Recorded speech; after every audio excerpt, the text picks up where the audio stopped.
Эрлинг Холланд ресми түрде Манчестер Ситидің ойыншысы атанатын болды. Астон Вилла Каутиньоны Барселонадан толыққанды түрде сатып алмақ. Садио Мане Бавария сапына ауысуы мүмкін. Осы және басқа да қызыққа толы футбол жаңалықтары топтамасы біздің бүгінгі шығарылымымызды. Бізді әр видеомыз сайын қолдап, лайк басып, пікір қалдырып тіркеліп жатқан көрермендерімізге ризашылығымызды білдіреміз. Осы бетімізден таймайық достар. Осы жолы да лайктарыңызды аямай басып жіберіңіздер. Бізді 80% көрермендеріміз тіркелмей көреді екен.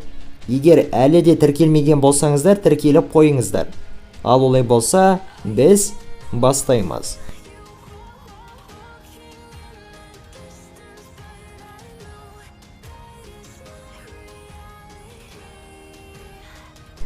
Манчестер Юнайтедтің жартылай қорғаушысы Поль Погбаның болашағы әлі де белгісіз күйде қалып отыр.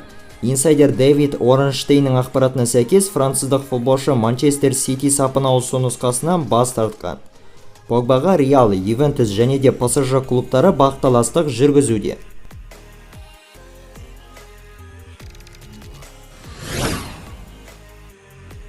Манчестер Юнайтед клубы Вильяреалдың қорғаушысы Пау Торреске қызығушылық танытуда. Осы жайында тілші инсайдер Фабрицио Романо хабарлады.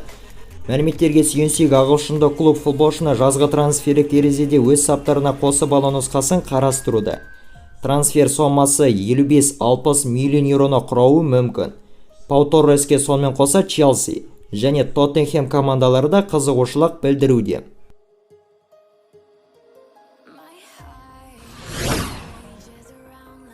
Интер клубы аргентиналық шабуылшы Лаутаро Мартинеспен қош айтысуға дайын деп хабарлады ESPN баспасы. Ақпараттар бойынша шабуылшыға Лондондық Арсенал клубы қызығушылық танытуда. Нерадзуриліктер ұжымы футболшыны 60 миллион еуроға жіберуге мүдделі. Сондай-ақ Лаутаро Мартинеске Атлетико командасы да қызығуда. Осы маусымда 45 ойын өткізген Мартинес 21 гол және 3 нәтижелі пасты еншілейді.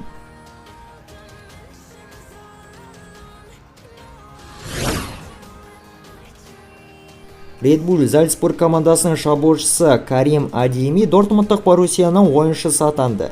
Осы жайында немістік клубтың ресми сайтында хабарланды. Трансфер сомасы 33 миллион еуроны құрады. Футболшы Дортмундтық ұжыммен 2027 жылдың жазына дейінгі келісімшартқа отырды. Боруссия сапында Карим Адейми жаз айында Манчестер Сити сапына ауысатын шабуылшы Эрлинг Холландтың орнын алмастырмақ.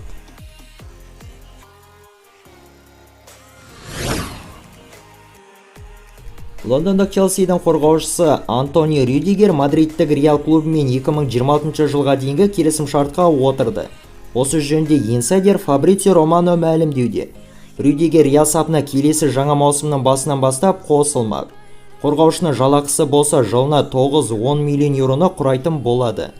Испаниялық клуб футболшының трансферінің ресми түрде орын алғандығын алдағы болатын Чемпиондар лигасының финалдық матчынан кейін жариялайды деп күтілуде.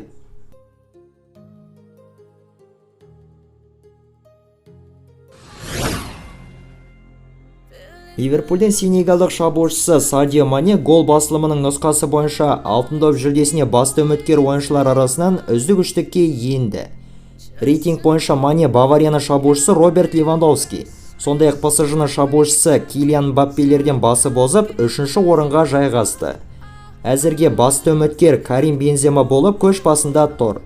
Ал екінші орында Мохамед Салах келеді.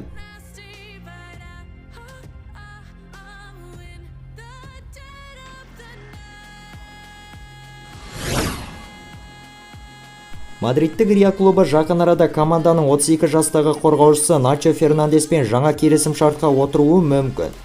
Марка басылымының хабарлау бойынша патша клуб испандық футболшыға 2024 жылдың жазына дейінгі жаңа келісімді дайындап қойған. Айта кетсек, Начо Реалдың түлегі болып табылады және ол өзінің барлық мансабын Мадридтік команда сапында өткізіп келеді.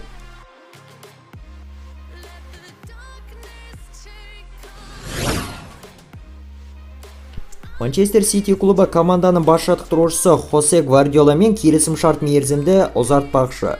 Осы жөнінде инсайдер Николас Кера мәлімдеуде. Ақпараттарға сәйкес тараптар арасындағы келіссөздер жүргізіліп жатыр.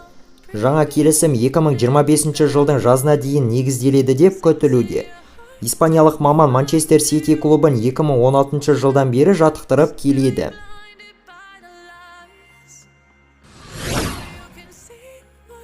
Мадридтік Реалдың бельгиялық шабуылшысы Эден Азар алған жарақатынан айыққан күйде команданың жалпы жаттығу жиындарына оралды, деп мәлімдеуде Марка баспасы.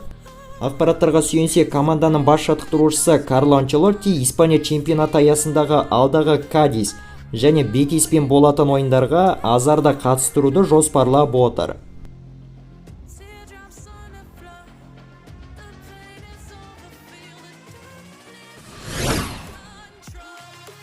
Барселонаға тиесілі ойыншы Филиппе Каутиньо Астон Вилла командасының толыққанды түрдегі ойыншысы атанбақ.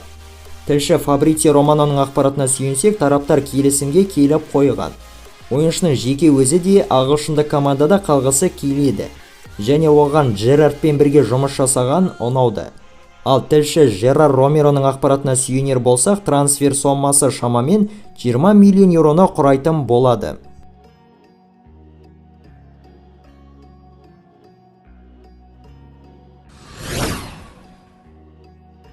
Мюнхендік Бавария клубы Ливерпульдің шабуылшысы Садио Манеге қызығуда, деп хабарлауда Sky Sport Deutschland баспасы. Баспаның ақпараты бойынша немістік клуб сенегалдық футболшыны алдағы жазғы трансферлік терезеде сатып алуға мүдделі. Баварияның спорт директоры футболшының өкілдерімен кездесу өткізгенде екен. Маненің Мерсисайдтық командамен келісім шарты 2023 жылдың жазында аяқталатынын ескере отырып, мюнхендіктер оны айтарлықтай қатты қымбат емес сомаға сатып алуды көздеп отыр. Ағымдағы маусымда 30 жастағы Мане 46 ойынға қатысып 20 голды соғып және 4 нәтижелі пас жасап көзге түсті.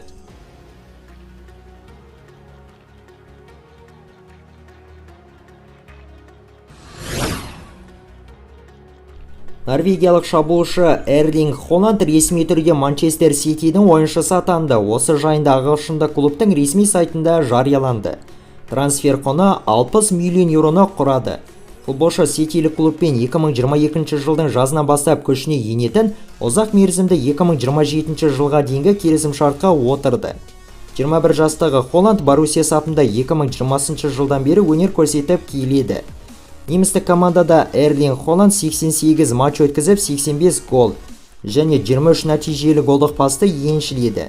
Гвардиоланың тізгінінде сондай АПЛда норвегиялық шабуылшы қалай өнер көрсете алады екен? Оны алдағы уақыт көрсететін болады. Құрметті көрермендер, ал сіздер осы бомба трансферді қалай бағалайсыздар? Дәл осы трансферге байланысты өз ойларыңызды пікірге жаза кетуді ұмытпаңыздар.